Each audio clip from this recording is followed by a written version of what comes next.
what did they say when they announced the special counsel, the January 6th part and the Mar-a-Lago part of the Trump investigations?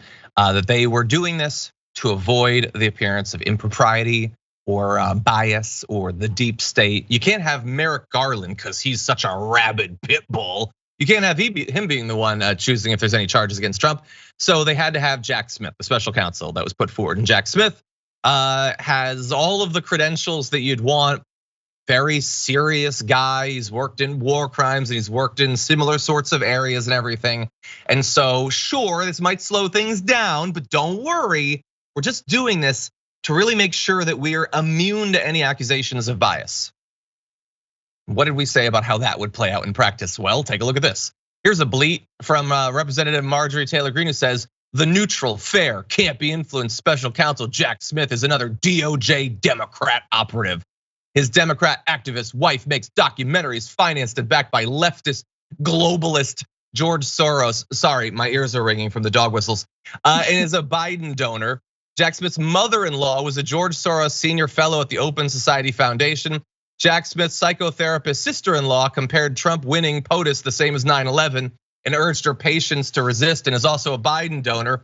And Jack Smith's cousin's former roommate's boyfriend's uncle did something too. I don't know. I don't know what any of this really matters. What I do know is that the fact that a person has like a relative that said something about politics, meaning that they're disqualified, means everyone is disqualified, particularly people who live and work in the political world and have for decades. They don't actually care about this. This is a standard that I'm gonna say this as if it's hypothetical, that they would never apply to one of the people they sick on the Democrats. And by the way, that's coming up in like a couple of months. When they try to impeach Biden for Hunter Biden banging someone or something, they're gonna put someone in charge of that. And I'm thinking maybe they've commented on politics in the past. And that will not be seen as an obstacle from their point of view. These are fake concerns shrouded in weird familial connections where he's supposedly responsible for the things they've done and a little sprinkling of anti-Semitism on the top of it. What do you think, Miranda? Yeah, absolutely. I think that it's kind of like scratching the bottom of the barrel. Some of these people might be sort of close to him, but that doesn't matter anyway. I have family members. I'm from a pretty red state, and I have family members who voted for Trump, and they had, stuff on their fridge, that picture of a trash can that said Biden votes.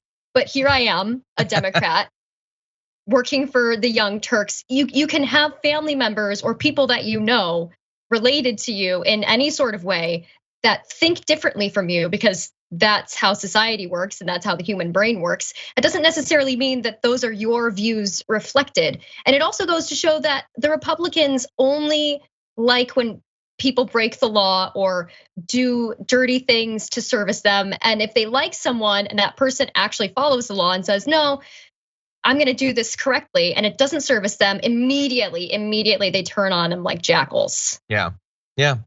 And by the way, I brought up a hypothetical for the investigations that'll come, but people in the chat are talking about like Clarence Thomas's wife has talked about politics a time or two. Her stuff might even be as crazy as Jack Smith's mother-in-law, maybe, I don't know, I'm not saying anything. And again, that does not mean that they think that Clarence Thomas needs to step down or recuse himself or literally anything. So again, this is all fake concern. By the way, I was initially, as I implied in my intro, worried that this was going to slow down the pace of the already glacial pace of the investigation. They said, no, that's not gonna happen. And maybe it hasn't, but we're not really getting updates. We know that the DOJ is requesting some of the Senate, the information that the Congress has gathered. I guess they want to get that before the Republicans take over, but whether we're a week or a month or a year or never away from an indictment, we have no idea. We just have another layer between us and finding out what's truly going on. So we'll see. Again, there are some analyses, you can find editorials going around the past few days that they think that Jack Smith being appointed, combined with the fact that Stuart Rhodes just went down for seditious conspiracy. If you move this piece there and then you look at it from that direction, that means Trump is screwed. I don't know. Again, I think we're all just waiting for the actual indictment if and when it ever comes. Absolutely. Any final thoughts before we move to break? It's just they only like the rules when the rules are applied to the people they don't. Their rules are applied to the people that they don't like.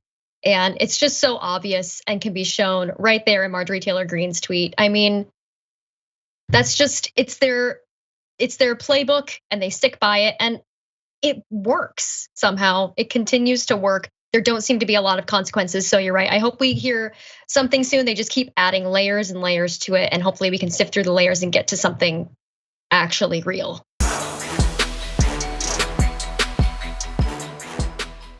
For more political news breakdowns, interviews, stories of activism, and me trying my hardest to care about the occasional big celebrity news story, subscribe to our YouTube channel at youtube.com/The Damage Report. And you can ring the bell wherever it is so you don't miss anything.